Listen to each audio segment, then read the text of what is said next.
हमारा सेमेस्टर 5 का सीरीज चल रहा था और हम हिंदी ऑनर्स का कोर 11 का वीडियो अपलोड कर चुके थे। तो हमारा आज का वीडियो है कोर 12। ठीक है, कोर 12 पे हम बात करने वाले हैं। तो देखिए, हमारा तृतीय वर्ष चल रहा है, 2 वर्ष ख़त्म हो चुका है, लास्ट वर्ष चल रहे हैं हम लोग का, मतलब आप लोग का। तो देखिए, वीडियो का अंत तक देखना क्योंकि बहुत ही इंपॉर्टेंट है हिंदी ऑनर्स का सिलेबस कोर 12 का। देखिए, इसमें भी हम यूनिट वाइज डिवाइड किए हैं, यूनिट 4 तो है। तो देखिए, इसमें आपको क्या पढ़ना है, आपको काव्य शास्त्र पढ़ना है। क्या पढ़ना है? तो काव्य शास्त्र पढ़ना है। ठीक है, क्योंकि हम इस वीडियो को देखिए, अब देखिए सिलेबस कुछ संशोधित हुआ है, उस संशोधित सिलेबस के ही अनुसार हम बता रहे हैं। ठीक है, तो आपको क्या क्या पढ़ना था पहले और अभी क्या क्या नहीं पढ़ना है आपको, और क्या पढ़ना है सब बता देंगे, खाली वीडियो को अंत तक देखना। देखिए, अब हम बढ़ते हैं सिलेबस की ओर। देखिए, यूनिट वन में देखिए क्या था कि काव्य शास्त्र का लक्षण था, लक्षण बताना था आपको। फिर काव्य प्रयोजन बताना था, काव्य शास्त्र का लक्षण बताना था। फिर कार्य प्रयोजन बताता था। लेकिन काव्य का गुण और दोष, ये क्या हुआ कि अब नहीं पढ़ना है आपको।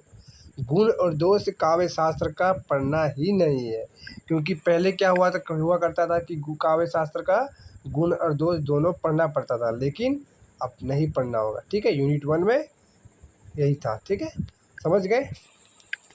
देखिए, यूनिट टू में क्या हुआ था कि जो काव्य शास्त्र का जो शब्द था, शब्द शक्ति, और जैसे कि शब्द शक्ति अब ख़त्म कर दिया गया इससे।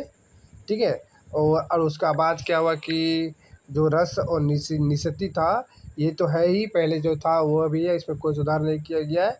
और साधारणीकरण, ठीक है, साधारणीकरण था पहले और अभी भी है। ठीक है, इसमें नो चेंज हुआ है। ठीक है, लेकिन शब्द और शक्ति को ख़त्म कर दिया गया है। रस और संपत्ति है ये है, निष्पत्ति और साधारणीकरण भी है ये है। ठीक है, काव्य 2 में नो चेंज हुआ है। देखिए, काव्य 3 में देखिए, छंद में देखिए, छंद में चेंज हुआ है।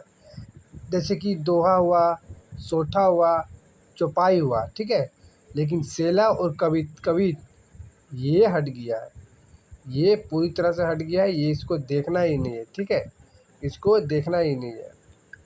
लेकिन क्या हुआ कि छंद में दोहा और सोटा और चौपा ये तो पढ़ना ही होगा।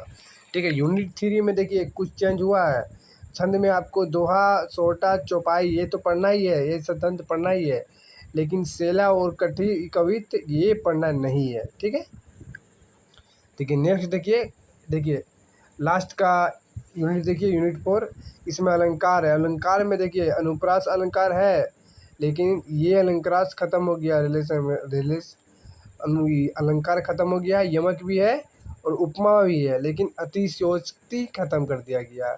ठीक है, इसको भी ख़त्म कर दिया गया और इसको भी ख़त्म कर दिया गया। ठीक है, अतिशयोक्ति भी ख़त्म कर दिया गया, सरलेस भी ख़त्म कर दिया गया, ये भी ख़त्म और ये भी ख़त्म।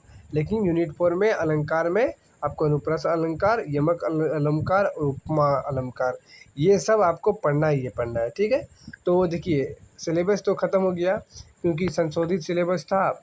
ठीक है, कुछ यूनिट, जितने भी यूनिट था, कुछ यूनिट में छाटा गया है और कुछ में नहीं छाटा गया है। इसके अनुसार आपको वीडियो अच्छा लगा होगा, सभी को, हिंदी ऑनर्स वाले को सभी को शेयर कर दीजिएगा।